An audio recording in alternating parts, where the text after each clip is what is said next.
لیکن شیعت میں بھی، مذہب تشیع میں بھی دو طرح کی آئیڈیالوجی پائی جاتی ہے۔ یہ اور بات ہے کہ ہر ایک اس آنے والے کا، اس نجات دہندہ کا انتظار کر رہا ہے۔ ہر مذہب انتظار کر رہا ہے، صرف شیعت میں انتظار نہیں ہے، ہر مذہب انتظار کر رہا ہے۔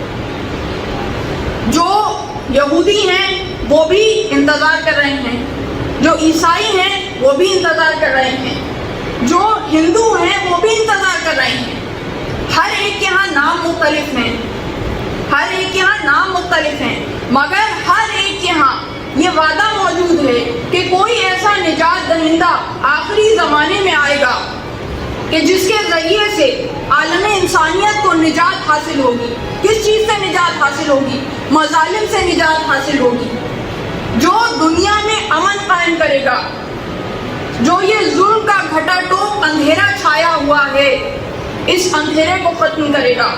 جو روشنی کی کرن ہے، جو طلوع آفتاب ہے، ہر ایک اس آفتاب کا، اس نجات دہندہ کا انتظار کر رہا ہے۔ ہر مذہب، کوئی مذہب ایسا نہیں ہے کہ جو انتظار نہ کر رہا ہو۔ اور مسلمانوں میں بھی جو فرقے موجود ہیں، سب کے سب امام مہدی کے قائل ہیں۔ امام مہدی آخر الزمان علیہ السلام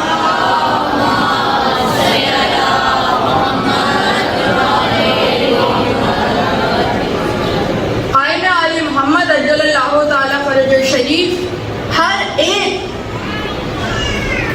ان کا منتظر ہے۔ صرف مسلمانوں کے ہاں دو کانسیپٹس ہیں جو ڈفرینس ہے۔ ہم کہتے ہیں وہ پیدا ہو چکے اور غیبت میں ہیں، وہ کہتے ہیں کہ ابھی پیدا ہوں گے۔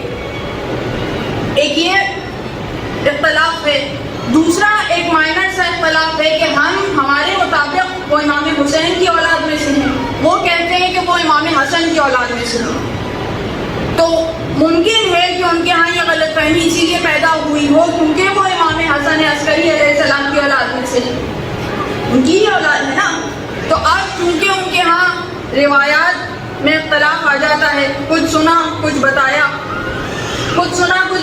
یہی 12 اماموں کے ناموں میں بھی محفوظ ہے ان کے ہاں یہ روایت کہ رسول خدا نے فرمایا کہ میرے بعد میرے خلیفہ 12 ہوں گے، میرے بعد میرے امام 12 ہوں گے، اور پھر ان 12 کے نام بھی بتائے۔